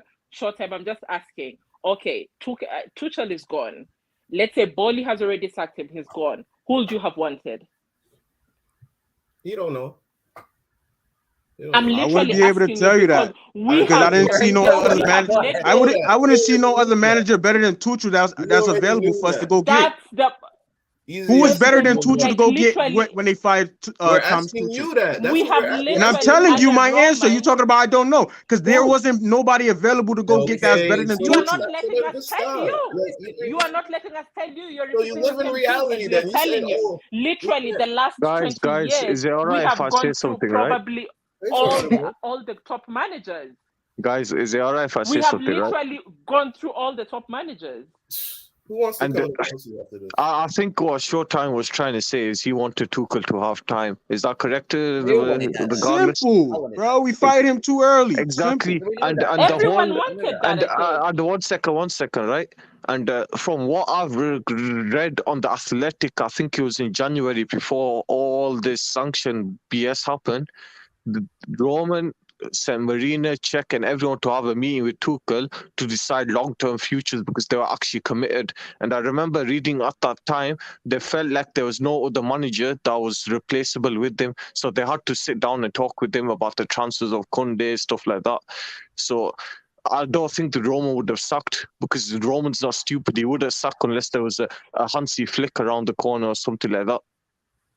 Yeah, but we have to remember when Tuchel got sacked, everybody in the fan base was hurt from it. Well, not everybody. Let's say 80% of the fans. A couple people were sad about it. So let's just remember that fact. But at the same time, we all said, "Oh yeah, it was in the realm." I'm sorry I cut you off. Conor Gallagher is in the England squad. Oh yeah, let's do the England squad. Go on, keep going. I'll get the England squad up. Actually, let's do that. Yeah, let's do that. But how did he get in England? That's crazy. Go on, AJ. I mean, listen, I agree. I do think we sacked Tuchel too quick, but like we can't live in the past. And on top of that, again, we all saw that it was going sour. It was getting sour. We were losing games. This is what happens at Chelsea. I haven't been a Chelsea fan for 5 years. I've been a Chelsea fan for over 10 years. So I know when it's heading down that path. And everybody who's been watching Chelsea can see that those last 3 weeks of Tuchel, everybody had the sack in the back of their mind. Everybody. If you're a real Chelsea fan, you already knew that it was in the realm of possibilities. Now, maybe it was too quick, like we're saying. And now we've been hit with a reality check over the last month. We're not winning games. The team's not getting better. We've seen all the deficiencies. So, yes, it's easy now to say, oh, yeah, we shouldn't have sacked Tuchel. But, like, at the end of the day, you have to live in the reality. It wasn't going well with Tuchel. The players were unhappy. There were reports saying that the players were unhappy, right? So like, stop changing the history now. We have to move forward. Right. And don't you think it's bizarre how these players, like at least from what I can remember, for the first couple of games when a new manager joins, they're given 100%, and then the games kind of simmer into draws, and then it becomes defeats. You know what it is, right? It's as simple as this. Tuchel was a victim of his own status because he was elite, because he was proven, and because he was getting fine-tuned out the players. These people that wanted Tuchel out, they used that against him. But now, obviously, since Tuchel got sacked, now they're using Harry Potter's status, like the same logic that they used on Tuchel to use on Potter. It's as simple as that. I think, for me, right, I'm not going to lie, I'll give him time. But I don't know, man. There's a few questions I'm asking. And the problem is, for me, right, I think he's got more questions because he's unproven. And I think he knew the only way he's going to silence the critics and the haters, would you say, or the outers, is by him winning. And for that, we do need time. The problem with all of this, exactly. the problem with all of this is that you've said it there. There's no expectation of him. A lot of the managers that have come to Chelsea, they've had a world-class CV, and you kind of expect where the standards are going to be set and what to expect and what they're going to do and whatever. But with Graham Potter, you haven't got that. So within 2-3 months, it's like there's nothing to really judge him on because you've only seen him what he's done at Brighton. Now, you only got to look at what Brighton done last night to Arsenal when they won 3-1. They picked him off lovely, yeah? Potter was a part of that. And he was a part of Brighton for a long time, creating that structure, that project, and that system. Why did Brighton look so much better than Chelsea do on the pitch? Because they gave it time, because they bought the right profile players that worked, because Graham Potter got them playing in a way that looked so good and so well, but that needs time. And what I'm saying is, he's only been here 3 months. You've got players that have had. Wait, was he managing Brian yesterday? Wait a second. Because not the same manager. Yeah, but I'm narrow-minded. Know that. Oh, it's not. Stop. That's an excuse, man. No, it isn't, because when he, wait a second. Now you're completely trying to. Just think of common sense, bro. It's not common sense. He came from Brighton, yeah, after being with them and then playing specifically the same way as they did last night.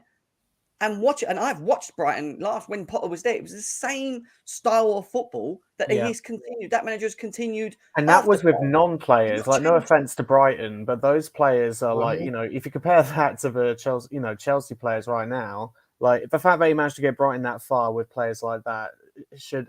I'm not saying he's going to do that at Chelsea, but that's part of the problem, though, too. That's the part of the problem. The fact that he's doing it with like lesser players, right?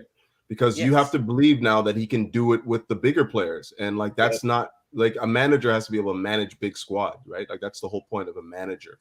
Right? No, I guess what I was trying to say is that basically time paid off, even when he was like managing. I can counter that. Yeah, I agree with that. Like I can counter that by saying like lesser players, as you describe them, have more at stake. They have to listen to the manager. The manager has more say. Right, when you come to a big club, play for the badge.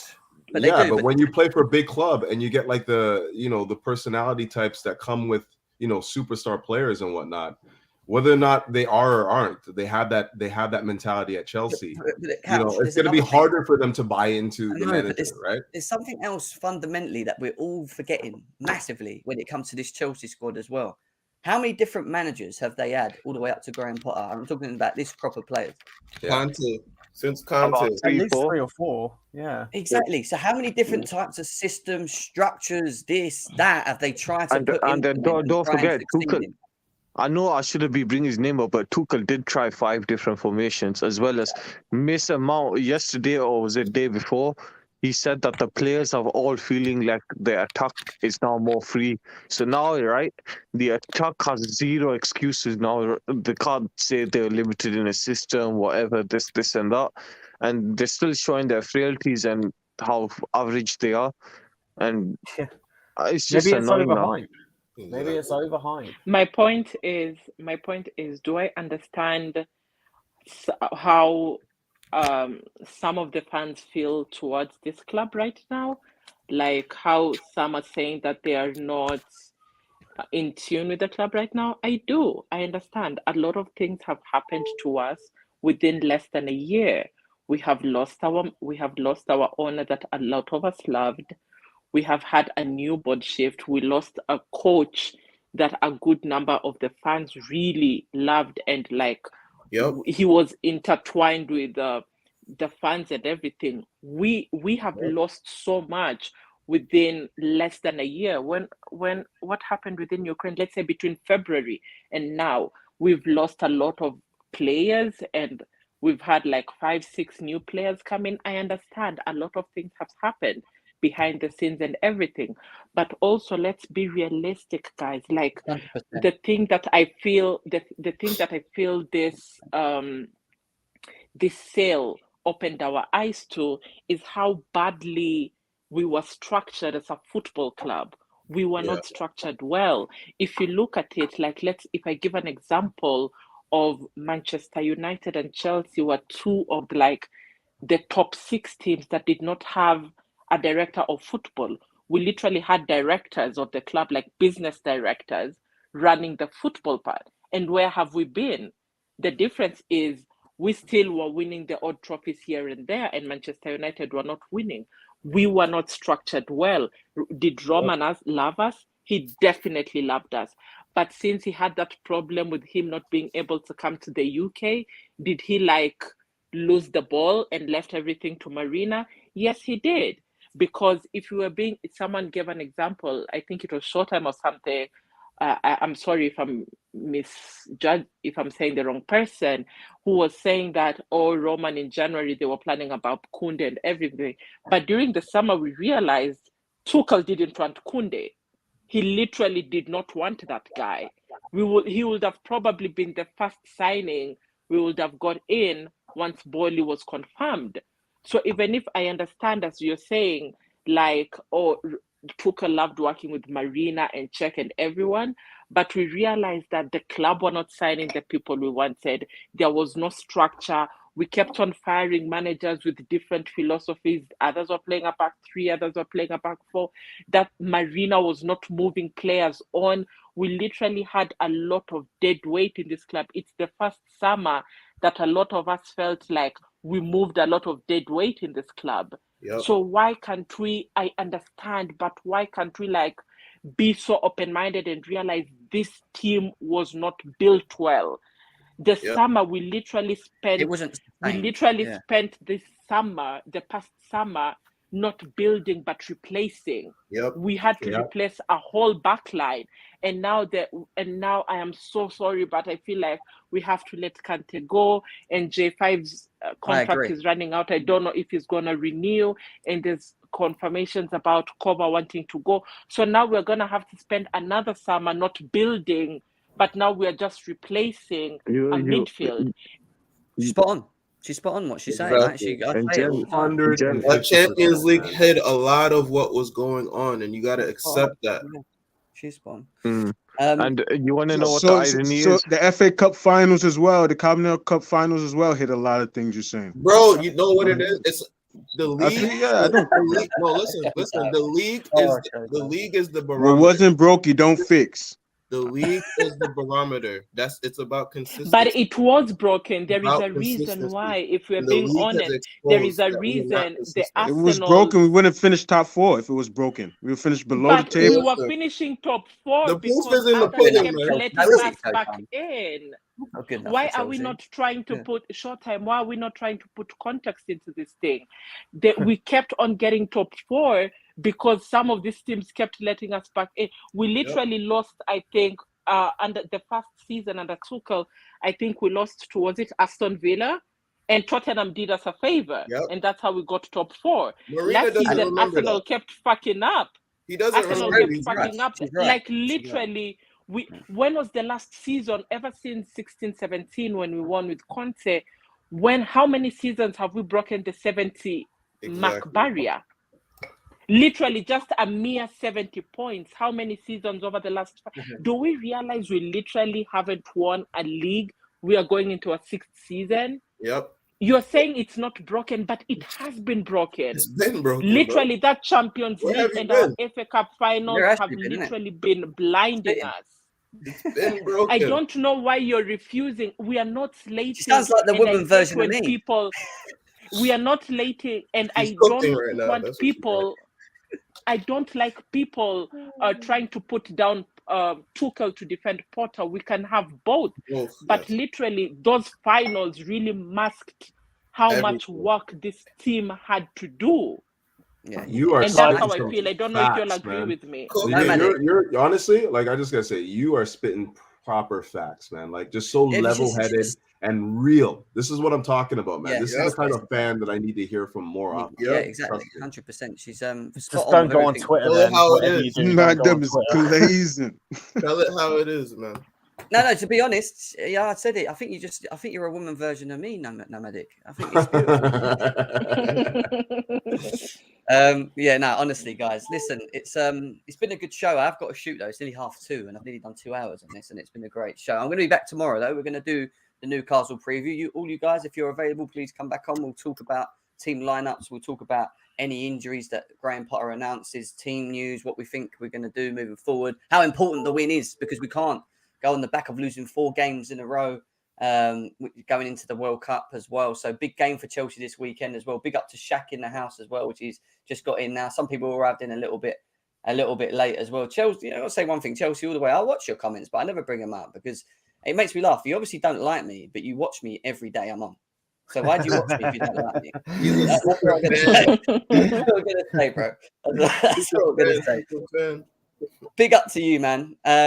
Guys, take care of yourself. Sorry, I've got to cut it short. That England squad is shocking, by the way. Just wanted to say that. Hands I up. agree. And, I saw that earlier. It looks horrible. It don't look good, does it, Blindswell? It does not look good. But yeah, big up, everyone. Enjoy the rest of your day. And we'll see you again probably tomorrow. Take care.